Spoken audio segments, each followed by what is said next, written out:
Hace 3.500 millones de años, se reportan en el registro fósil los estromatolitos, colonias primitivas de bacterias fotosintéticas. A partir de acá, se podría pensar que el avance evolutivo se construyó continuamente hasta llegar a los animales verdaderos. Pero no. En realidad, durante los casi 3.000 millones de años posteriores, no subsistieron progresos relevantes. En todo ese tiempo, las únicas entidades vivas propiamente fueron los seres unicelulares, bacterias y algas simples. Al menos, así ocurrió hasta el surgimiento de los poríferos, a finales del período Toniano, los cuales constituyen el grupo hermano de todos los demás animales. Aquí, es preciso mencionar al género Octavia, el primero conocido, cuyo origen se puede rastrear hasta hace 760 millones de años. Luego, si avanzamos un poco más en el tiempo, aterrizaremos en la famosa explosión cámbrica, que ocurrió hace 539 millones de años.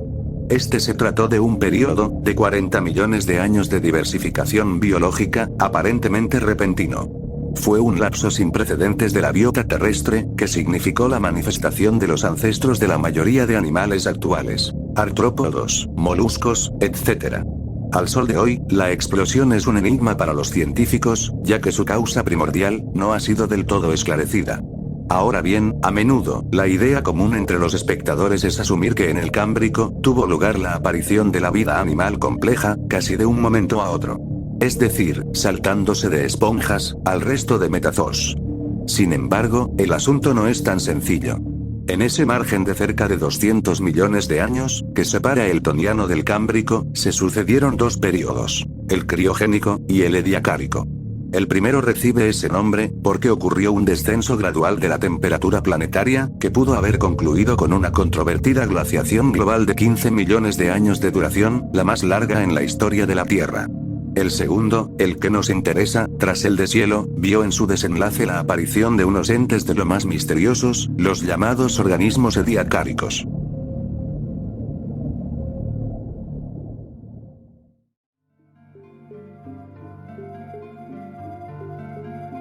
La estratigrafía es una rama de la geología que se encarga del estudio de capas de rocas, que quedaron sepultadas unas sobre otras a lo largo de millones de años. Su importancia radica en que permite, en una amplia gama de contextos, poder establecer fechas geológicas. En otras palabras, permite ordenar temporalmente la historia de la Tierra. Bajo este paraguas, no debería sorprender que la estratigrafía trabaje de la mano con la paleontología, puesto que justamente muchos seres del pasado remoto quedaron enterrados entre las rocas y estratos. Normalmente, se suele tener claro ciertos paradigmas, como que mientras más abajo en los sedimentos de rocas se encuentre un fósil, más antiguo es, y, aquellos seres que contaran con partes duras al momento de fosilizar, pues, resultarían mejor preservados en el tiempo. Gracias a esto, se pudo establecer tan temprano como principios del siglo XIX, que el período cámbrico era de hecho la primera de las divisiones geológicas, y sostuvo las formas de vida animal más ancestrales. Fijado bien lo anterior, ya se pueden imaginar el enorme quebradero de cabeza, que supuso el descubrimiento en 1868, de unas formaciones con apariencia de discos, actualmente catalogadas como Aspidela, en la isla de Terranova. Eran anomalías curiosas que parecían solo surgir de la nada, en un sustrato que iba desde los 630 a 550 millones de años de antigüedad. Nadie en ese entonces se aventuró a afirmar que eran fósiles, sino hasta 4 años después. Sin embargo, cuando finalmente se hizo la propuesta por parte del paleontólogo Elkanah Billings, esta fue rechazada unánimemente, porque la explicación de estructuras surgidas por el escape de gases, o concreciones minerales, resultaba más convincente. El cuento se repitió en 1933, cuando el profesor George Gerich encontró las mismas anomalías en Namibia, y este sencillamente asumió que pertenecían al Cámbrico. No fue hasta 1959, que el geólogo Martin Glessner, debido a la inspección de una muy evidente e indudablemente orgánica impresión descubierta 3 años antes, relacionó los casos ya conocidos con otros, y sugirió que se estaba ante una nueva clasificación biológica. Además, concibió la idea de que el supereón precámbrico, sí, tal como suena, en su fase terminal, también sostuvo vida pluricelular compleja. No obstante, sumado al hallazgo de restos en arenisca fina que permitían examinar mejor los detalles, pronto surgió el problema del nombre a otorgar para esta nueva biota. Al menos 3 sugerencias se dieron, pero conclusivamente se optó por designar la Ediacárica, denominación que se decidió aplicar también para el período temporal, el cual empezó hace 635 millones de años.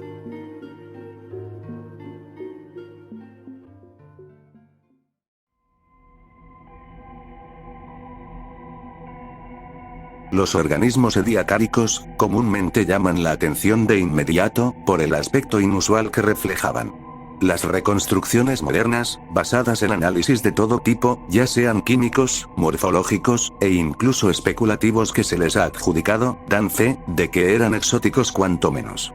Si revisamos algunos ejemplos, que cabe acotar todos están extintos, resulta inevitable de primeras, señalar patrones comparativos con la fauna que ya hemos visto infinidad de veces en la actualidad, o en el catálogo fósil. Veamos algunos. Funisia. Esta entidad tenía una morfología concatenada, similar a una cadena de unidades celulares simples, que se adherían al fondo marino. Sus restos fósiles se encuentran reunidos con otros especímenes de la misma edad, lo que sugiere reproducción sexual como los corales. Se cree que se alimentaba filtrando el agua a su alrededor, por lo que podría tener alguna familiaridad con las esponjas. Charnia. Este ser, probablemente el más conocido de todos, tenía forma de fronda palmeada, o de pluma ramificada hacia la derecha e izquierda, partiendo de una sutura en el medio. Crecía en el fondo del mar, y se cree que se alimentó de nutrientes en el agua. A pesar de su aspecto y tamaño sugerido, el cual podía llegar a superar los 2 metros, no era ni una planta ni un alga, porque sus fósiles implican que originalmente vivió en aguas profundas, muy por debajo de la zona donde se da la fotosíntesis. Charniodiscus. Un organismo, que al igual que el anterior, poseía tallo y fronda, pudiendo alcanzar el metro de longitud. La sujeción tenía forma bulbosa, y el tallo era flexible. La fronda estaba segmentada en lóbulos que tal vez podían abrirse a voluntad. Asimismo, la punta era muy definida. Es posible que se tratara de un ente filtrador estacionario. Ciclomedusa. Esta especie, de forma redondeada con detalles circulares concéntricos y pliegues radiales, recuerda vagamente al de las medusas aparecidas hace 505 millones de años. Sin embargo, con seguridad era un ser bentónico, es decir, no podía desplazarse libremente. Además, carecía de tentáculos, o algún otro órgano asociable. Dickinsonia. Esta curiosa entidad, presentaba una figura ovoidal, y simetría planeada. Su cuerpo se dividía en segmentos dirigidos radialmente hacia los extremos, y que salían de una cresta. Los especímenes hallados, dan la sensación de haber pasado la mayor parte, si no toda la vida, desplazándose a través del lecho en el que habitaban, así como de haber alcanzado fácilmente, el 1,5 metros de longitud. Se piensa que se nutrían de tapetes bacterianos. Kimberella. Esta criatura con apariencia de babosa, se alimentaba hurgando en la superficie microbiana a su alrededor en aguas poco profundas, por lo que le urgía desplazarse habitualmente. Pero también se le ha conjeturado algún tipo de rol depredativo en su ecosistema. Convivió, de hecho, en ambientes con la mayoría de seres referidos. Es generalmente aceptado que poseía una marcada simetría, un cuerpo blando, y su tamaño no pasaba de los 20 centímetros de largo. Además, se le ha propuesto una suerte de caparazón flexible sobre el cuerpo, que no estaba mineralizado a diferencia de muchos moluscos actuales. Sprigina. De modo superficial, pareciera que estamos frente a un diminuto y alargado trilobites, pero la criatura en cuestión, carecía de extremidades y esqueleto externo propios de esa especie. Asimismo, la simetría bilateral, es cuestionable en la mayoría de especímenes hallados. Algunos han querido ver en este ser, una clase de gusano primitivo, e incluso un parentesco cercano con Charnia. Tribrachidium. Este ser estrafalario con forma circular, demostraba poseer una simetría trilateral, de la que brotaban 3 lóbulos a modo de presuntos brazos. Poco más se puede destacar además de su tamaño máximo de 40 milímetros, y que se ha encontrado tanto especímenes solitarios como en grupos.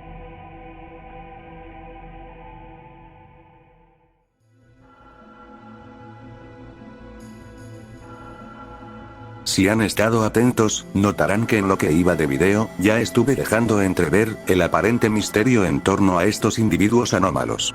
Porque sí, se ha dicho que la más notable incógnita que rodea a estas criaturas es: ¿qué se supone que eran? Para empezar, como escucharon anteriormente, el primer megafósil se describió en la isla de Terranova. Recibió la etiqueta de Aspidela, y, con el tiempo, se le llegó a datar con alta fiabilidad, en la segunda mitad del período ediacárico, en torno a los 610 millones de años. Y no solo eso. Coincidentemente fue también uno de los primeros seres de la llamada biota en aparecer, junto con otro denominado Nimbia. El ambiente en el que surgieron ambos entes, por supuesto, no era menos interesante. Por aquel entonces, el planeta Tierra lucía muy diferente a como es en la actualidad. Los días duraban 22 horas. Todas las masas continentales se habían fusionado en una sola, el supercontinente Pannotia, y, en realidad, estaban en proceso de separación. Los mares eran poco profundos. Las temperaturas eran cálidas, y los niveles de oxígeno eran relativamente mayores que en otras épocas. La tierra firme era muy estéril, y en ella solo subsistían colonias microbianas, y algas en zonas húmedas. Ahora, si nos movemos unos 35 millones de años más tarde, nos toparemos con una considerable y francamente peculiar radiación evolutiva, la explosión de Avalon. Esta se ajustó con el término de un, esta vez, no tan pronunciado evento gélido, la glaciación Caskiers. En Avalon, es cuando la llamada biota, que hoy es factible reconocer mediante sus vestigios, la más icónica, hace acto de presencia. De esta, precisamente cité ciertos ejemplos más atrás. Sin embargo, para poder dilucidar la pregunta expuesta, debemos atender antes a un contexto más amplio. Siendo así, no impresionará saber que en sus comienzos, el encaje de los organismos ediacáricos dentro del árbol de la vida, representaba ser todo un desafío. En resumen, no parecía nada fácil identificarlos biológicamente.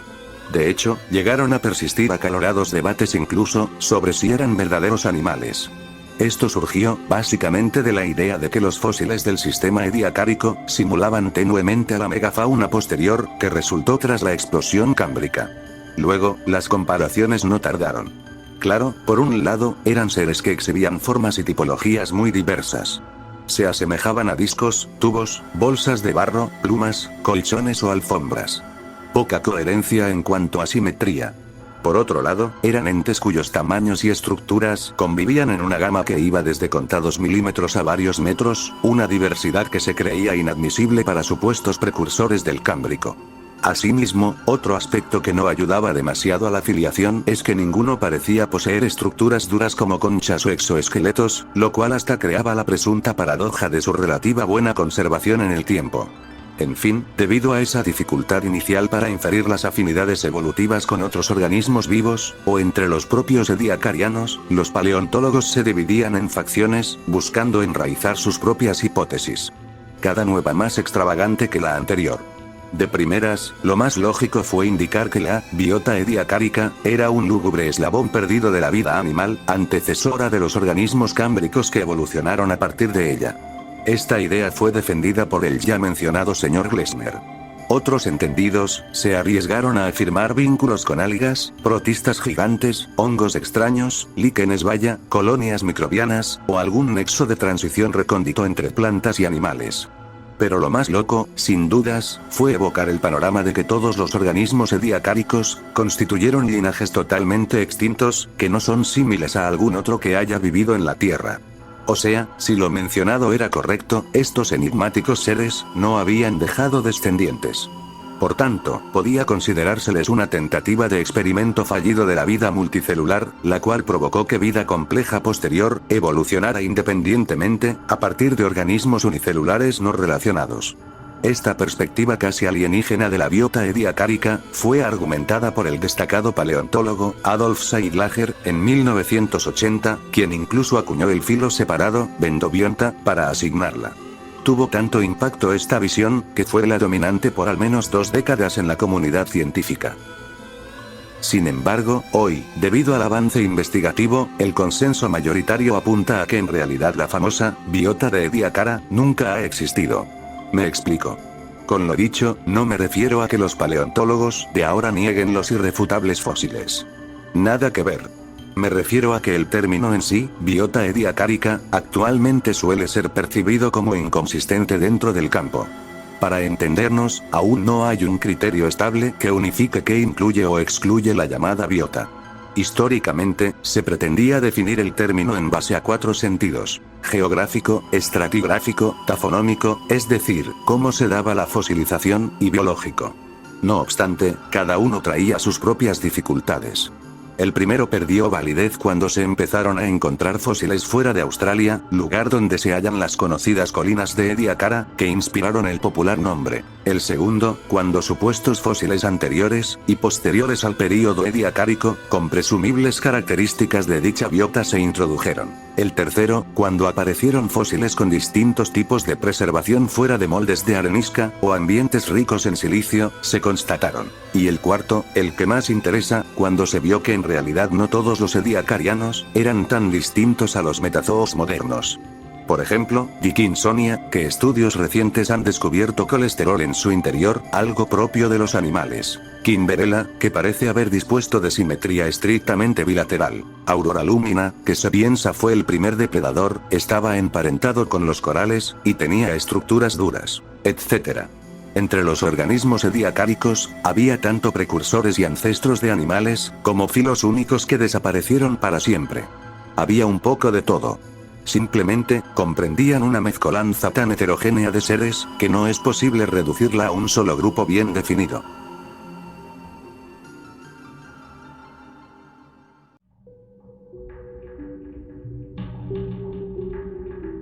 Habiendo dejado sobre la mesa los puntos anteriores, puede que aún reste la duda: ¿qué pasó entonces con estos organismos, o al menos los que tradicionalmente han sido los más icónicos? Pues, todavía no hay una sola teoría, ni suficientes datos que expliquen qué ocurrió exactamente. En efecto, sostener que hubo una suerte de gran extinción ediacárica, es muy discutible. Lo único cierto es que considerables filos se esfumaron a comienzos del Cámbrico, aunque todo parece indicar que aquello siguió un curso gradual y multifactorial.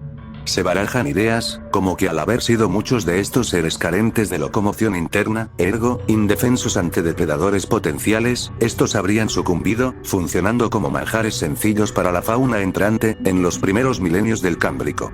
Otras hipótesis hablan de sesgos, en relación con las condiciones que ya no favorecían la fosilización de seres blandos, por lo cual ya no los veríamos pululando en el registro fósil. Cambios climáticos a raíz de la deriva continental, la selección natural nacida de la competencia, o la adaptación hacia formas de vida más complejas.